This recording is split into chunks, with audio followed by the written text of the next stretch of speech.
30।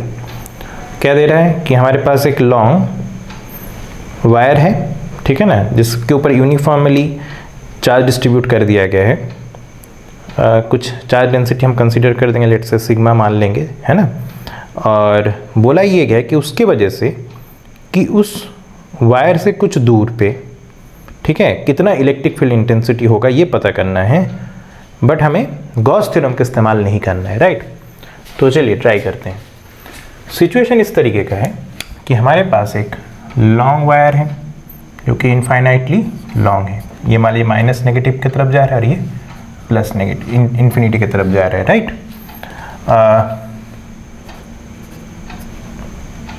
अब यहाँ से मान लीजिए a डिस्टेंस दूर पे कोई पॉइंट है और इस पॉइंट पे हमको कोई पॉइंट, लेट से कुछ भी मान लीजिए p है, लेट से दिस पॉइंट इज p, और हमको इस p पॉइंट पे क्या चाहिए, इलेक्ट्रिक फील्ड इंटेंसिटी, यानी कि EP हमको पूछा जा रहा है। ये हमारे पास क्वेश्चन मार्क है।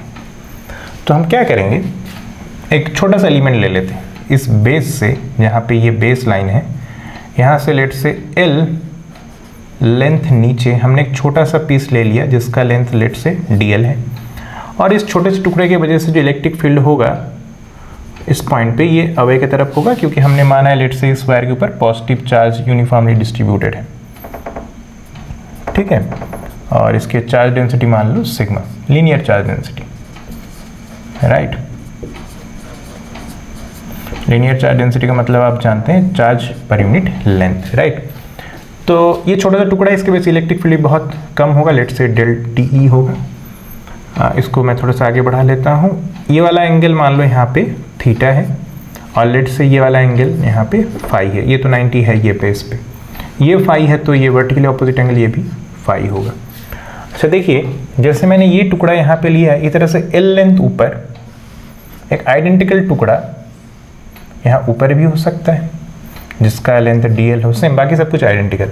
तो इसके वजह से जो इस पॉइंट पे इलेक्ट्रिक फील्ड आएगा वो एग्जैक्टली अवे की तरफ आएगा, मैग्नीट्यूड वगैरह सेम होगा, डायरेक्शन तो आप समझ ही रहे हो। तो देखिए ज़रा, इसको अगर मैं वेक्टर रिजॉल्व करूँ इस इलेक्ट्रिक फील्ड को, इसका एक कंपोनेंट मैं इधर लूँगा, तो फाई के साथ आएगा DE cos फाई कंपोनेंट, और इधर आएगा DE sin फाई कंपोनेंट। उसी तरीके से इस वाले फील्ड को जब तोड़ोगे तो इसका कंपोनेंट इधर आएगा जो कि DE cos फाई होगा, और इसका ये वाला कंपोनेंट DE sin फाई। अब ये equal in magnitude, opposite in direction due to identical situation, तो ये दोनों फील्ड तो कैंसिल आउट हो गया। सिर्फ हमारे पास कौन सा इलेक्ट्रिक फील्ड काम का आ रहा है, समझ रहे हो ना। सिर्फ cos फाई वाला जो कंपोनेंट है वो हमारे यूजफुल है, राइट। तो जो इस पॉइंट पे जो इलेक्ट्रिक फील्ड है, राइट, इसके वजह से, छोटे से टुकड़े की वजह से उस इफेक्टिव DE, इफेक्टिव मतलब जो हमारे काम का है, वो सिर्फ कितना है बताइए जरा, DE cos फाई के बराबर हमारा काम का है, क्योंकि ये वाला तो कंपोनेंट, वर्टिकल कंपोनेंट तो कैंसिल आउट हो गया। तो बताइए ज़रा ये होगा कितना। तो इसके जगह पे मैं ये लिख सकता हूँ, DE की वैल्यू कितना होगा, Q की वैल्यू कितनी होगी इस छोटे से टुकड़े में, पर यूनिट लेंथ चार्ज है सिग्मा, तो छोटे से टुकड़े पे चार्ज कितना हो जाएगा बताइए, सिग्मा इंटू DL, ठीक है, अपॉन R² होता है। R मतलब ये वाला डिस्टेंस, इस एलिमेंट से इस पॉइंट का डिस्टेंस लेट से R, तो ये हो जाएगा R का square cos of phi. Clear. तो ओवरऑल इलेक्ट्रिक फील्ड निकालने के लिए हमें इंटीग्रेट करना पड़ेगा, राइट। अब देखिए, इसको जब इंटीग्रेट करेंगे तो total electric field at point P कहलाएगा। इसमें से K और सिग्मा कांस्टेंट है, लेकिन बाकी सब कुछ वेरिएबल है, राइट। DL तो वेरिएबल था ही था, आपने टुकड़ा अपने हिसाब से कंसीडर किया था। अगर इस एलिमेंट का लोकेशन बदलोगे, यहाँ पे जाके आप थोड़ा सा ऑन नीचे लेते तो ये R की वैल्यू बदल जाएगी और उसी के करस्पॉन्डिंग फाई की वैल्यू बदल जाएगी। तो तीन वेरिएबल है, तो हमारे लिए सॉल्व करने के लिए आप जानते हैं किसी एक वेरिएबल में होना ज़रूरी है। तो चलिए कोशिश करते हैं। इस ट्रायंगल को ध्यान से देखिएगा, ये जो राइट एंगल ट्रायंगल है, इस पॉइंट, ये वाला नीचे वाला जो देख रहे हैं आप, मैं इसको अलग से ड्रॉ करके आपको दिखा रहा हूँ। ये जो ट्रायंगल सिचुएशन बना है, इसमें ये 90 है, ये थीटा माने, इसको हमने फाई माना है, ये डिस्टेंस a है, ये l माना है और ये r।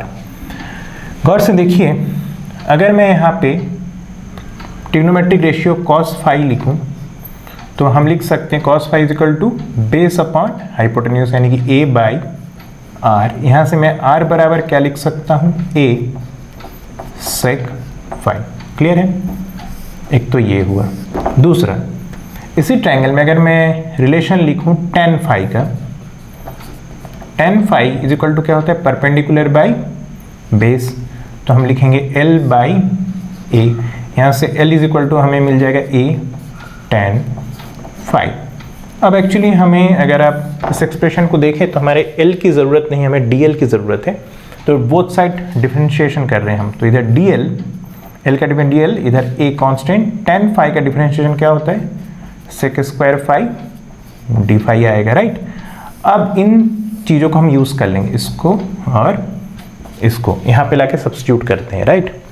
तो हम कहाँ पहुँचेंगे, EP हमारा बनेगा K सिग्मा dl के value a sec square phi d phi upon, हमें r नहीं बल्कि r स्क्वायर चाहिए, यानी कि इसको स्क्वायर कर देंगे बोथ साइड, तो आएगा a square sec square phi, और एक cos फाई अलग से है तो ये रहा cos फाई। अब देखिए sec square phi sec square cancel out हो गया, a से ये स्क्वायर कैंसिल आउट हो गया, तो EP इज इक्वल टू हमारे पास बच रहा है K सिग्मा इंटीग्रेशन में, ये a कांस्टेंट है, ये डिस्टेंस हमसे कुछ डिस्टेंस पे पूछा गया तो ये वैल्यू बाहर ले लेते हैं, हमारे पास बचा इंटीग्रेशन में सिर्फ cos फाई d फाई। अब इसमें लिमिट लगानी होगी, ध्यान से देखिए। जब ये वायर बहुत लॉन्ग है तो जब सबसे नीचे का एलिमेंट देखना होगा, तो यहाँ नीचे की तरफ जब आप इस पे एंगल बनाने लगेंगे तो ये एंगल कितना बनने लगेगा, 90 डिग्री, राइट। इस तरह से ये भी बहुत ऊपर तक गया हुआ है, तो जब आप इसमें भी ऊपर की तरफ बनाना शुरू करेंगे तो ये एंगल भी कितने अप्रोच करने लगेगा, 90 डिग्री। पर ध्यान रखिए, ऊपर की तरफ देखने को हम +90 एंगल बोलेंगे, तो नीचे की तरफ देखने को हम -90 एंगल बोलेंगे, राइट। तो आप लिमिट लगाएंगे यहाँ पे -90 डिग्री से +90 डिग्री, या फिर आप कह सकते हैं -π/2 से +π/2, ये भी चलेगा, या फिर आप ये भी लिख सकते हैं -π/2 से +π/2, ठीक है, क्लियर।